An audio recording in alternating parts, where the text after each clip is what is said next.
Well, hi favorite mom, it's your favorite son. I'm just here keeping myself busy by planting some of the runners that I pulled out of the strawberry bed. They were plentiful this year, and so we're gonna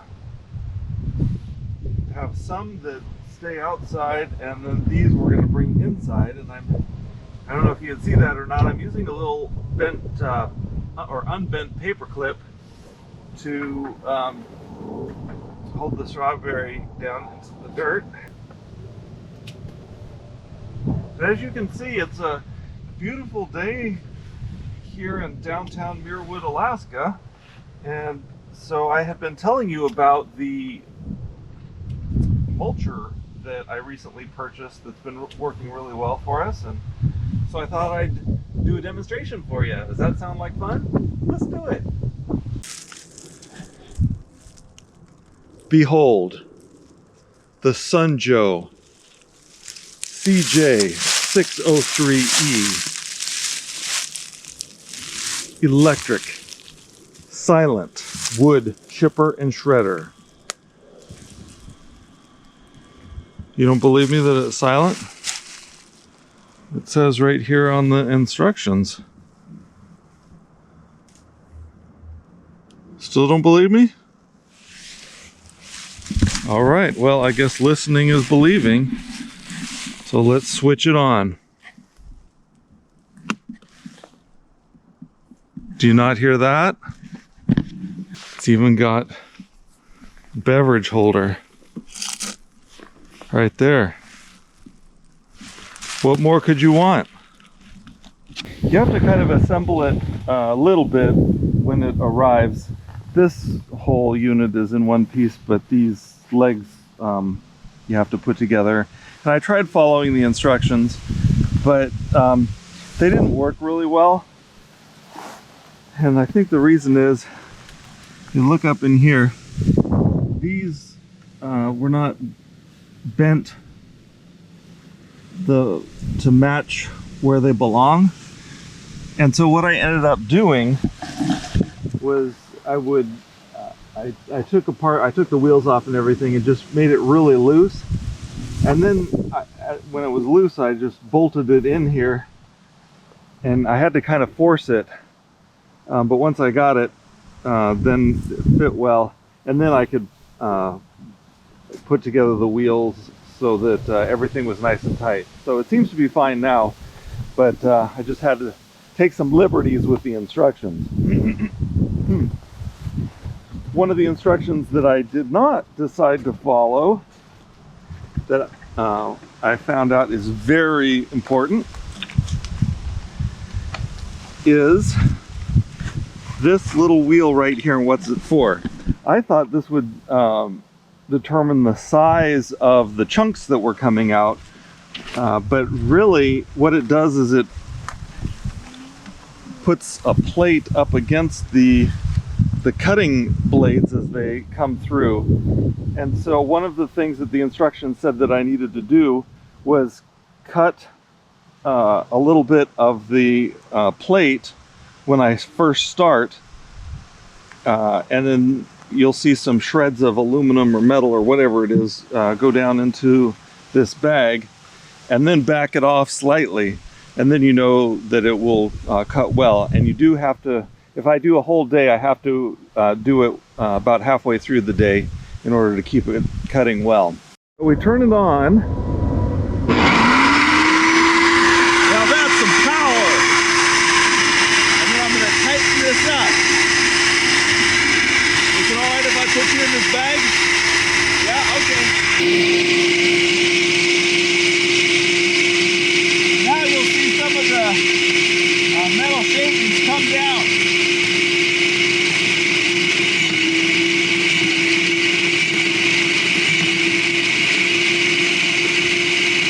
Looks like we're good to go.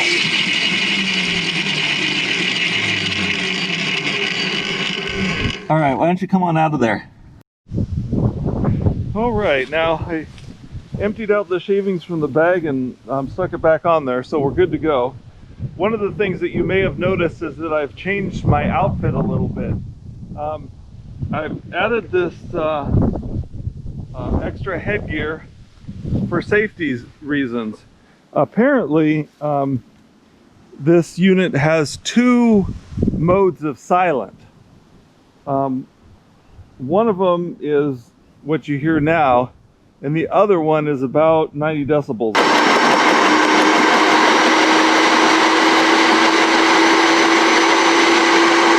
So, ear protection, very important. And then also when I stick the branches into the unit, they tend to whip around a little bit, and so I like to keep my face shielded, you know, to protect my beautiful features. Let's power it up. We'll grab some of these. You think we can do this side?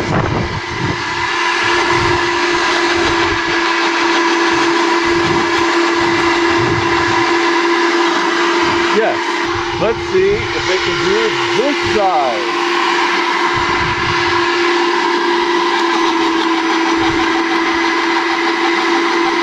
There it goes. You can kind of see the blade spinning in there.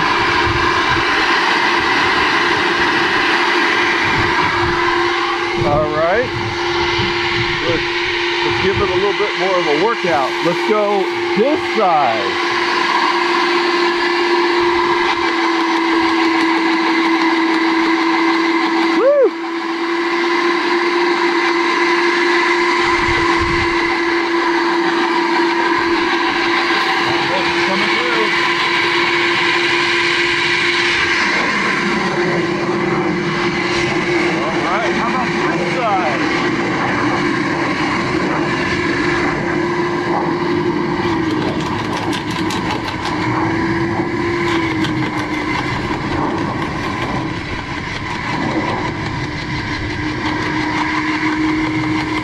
Down, down, down it goes. Where it stops. Right in here. So every once in a while I reach in here and just kind of clear it away from the bottom and spread it out on the bottom. Let's see if I can do this side. Whoa! Whoa.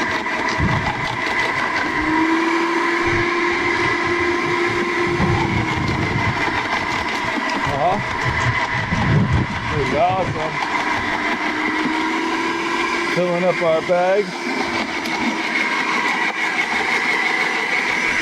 Whoa, how about this side?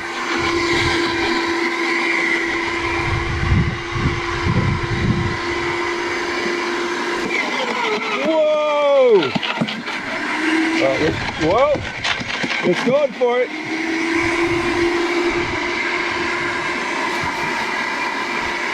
Now that's good stuff. So what do we need? More power tools. So I keep two things out here with me when I'm shredding away. A Sawzall for something like this, it's bigger, and then a pair of trimmers that I don't use on trees anymore or anything except dead stuff. So I can get the small stuff with this, but if I need to do something really big, then I'll use this.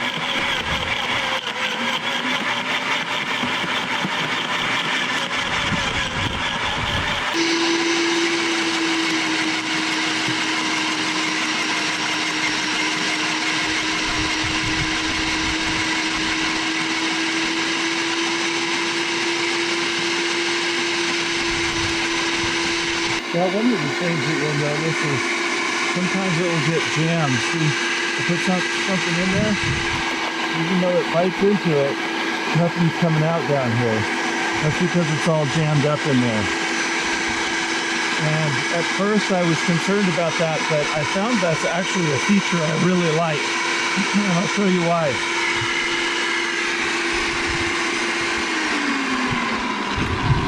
So I hit the stop, in order to clear the jam, I hit the stop button here, and then I turn the power completely off.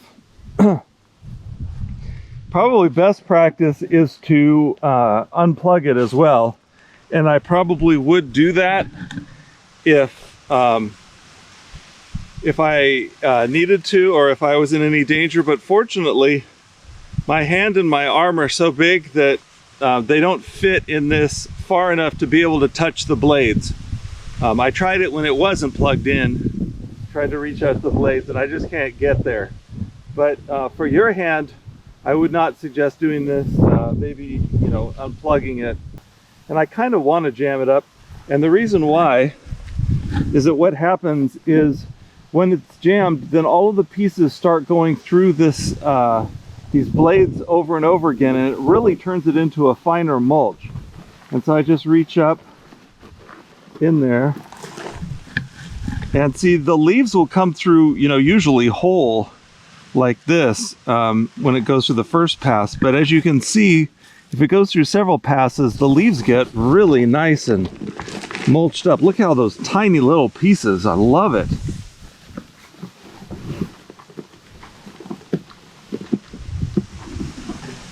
Once I clear it out a little bit like that, and sometimes I jam it on purpose so that I can have all different sizes of stuff. So now that we have a fairly full bag,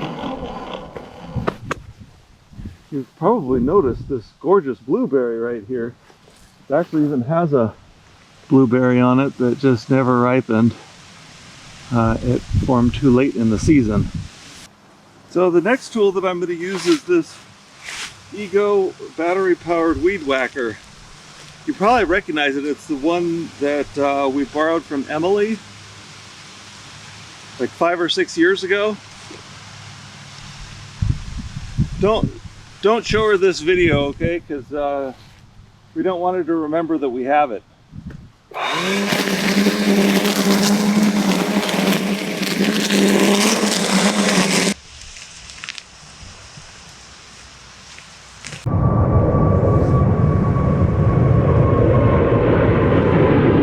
Now that we've got it real cleaned up and looking nice, let's go ahead and put its winter blanket on.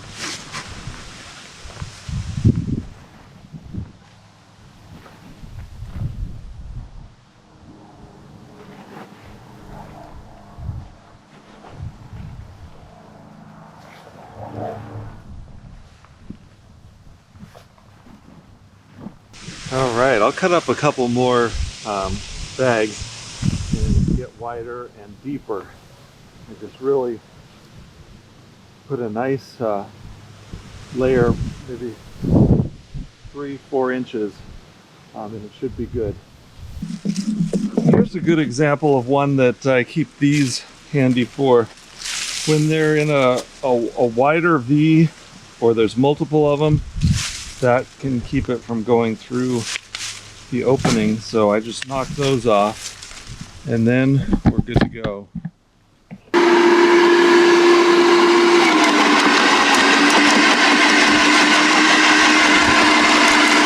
Sometimes when you have a treetop, especially, that you're putting through, there's a lot of leaves up there, then this will happen where they get stuck. And so SunJoe has graciously included a hand-saving device, a plunger that you can use to put the rest of the leaves through.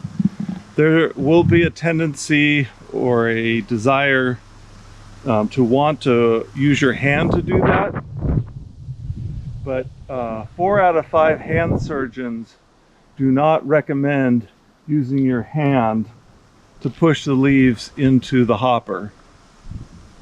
I think the 5th hand surgeon has somebody in college right now. One or more of his kids are in college.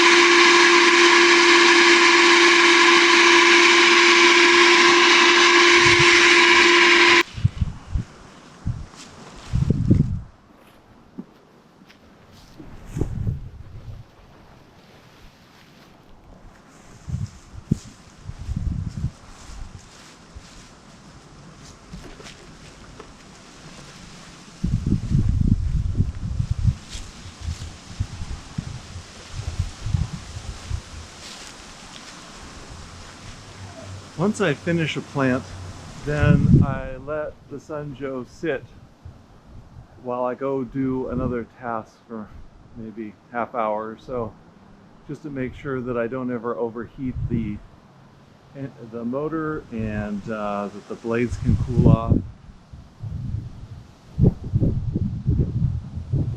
So what I'm doing now is going back to the tree farm and thinning that out and removing any of the trees that are threatening the fence on the other side or that are just getting too tall and shading out the rest of the garden. So I'll go grab my chainsaw and get busy with that.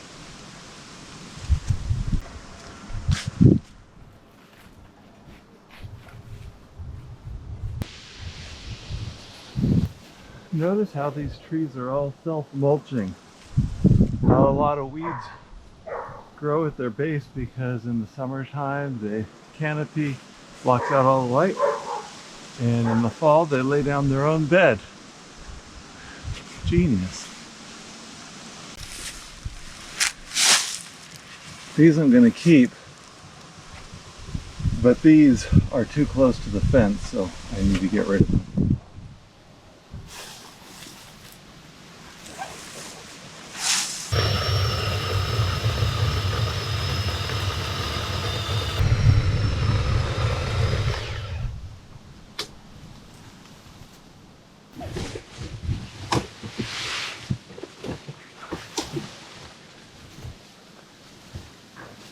So now, if you're wondering where I get all my mulch, my branches for mulch, now you know. Just grow them myself. I have 4 piles that are going. That's pile number 3 right there. This is pile 4, and what I'm mulching is pile 1, and pile 2 is over there by the gate. I don't know if you can see that or not.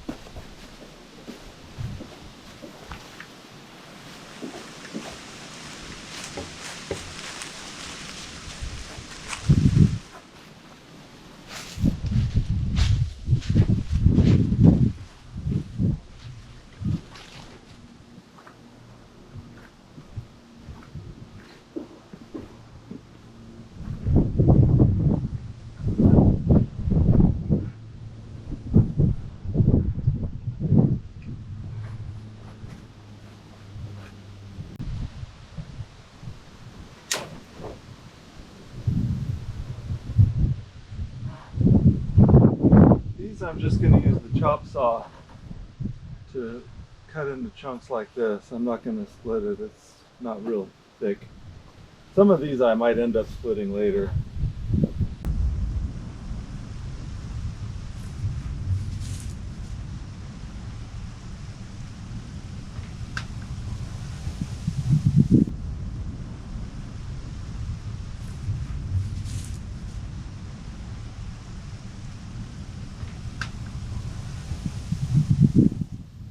So it's about quitting time and I am exhausted, but I still have one more task to do, and that's to clean out the inside here. It's got 4 bolts that I will have to remove, and then I will show you what's inside. Now that I have the bolts all out, then this front plate just comes out. And as you can see, that needs to be cleaned out. I have it unplugged, so don't worry about it starting with my fingers in it, but these are the blades.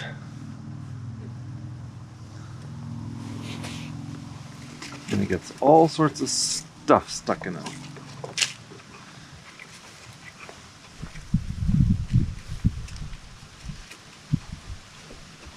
This little piece can come out. I'll loosen it. Get all the stuff that builds up all around the blades and up against this.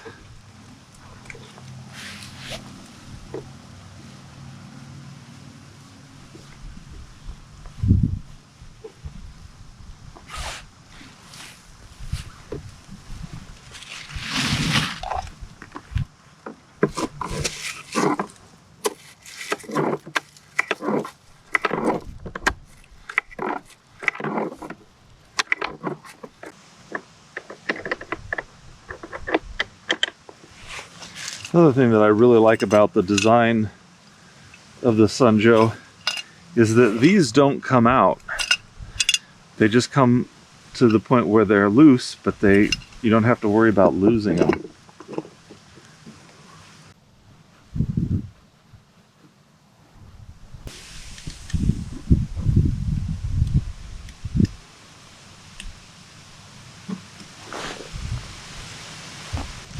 Well, Mom, now that you know all the ins and outs of running a SunJoe, if you want to mulch up some of your branches, just let me know and I'll bring it over and you can have fun too. Love you. I'll see you later.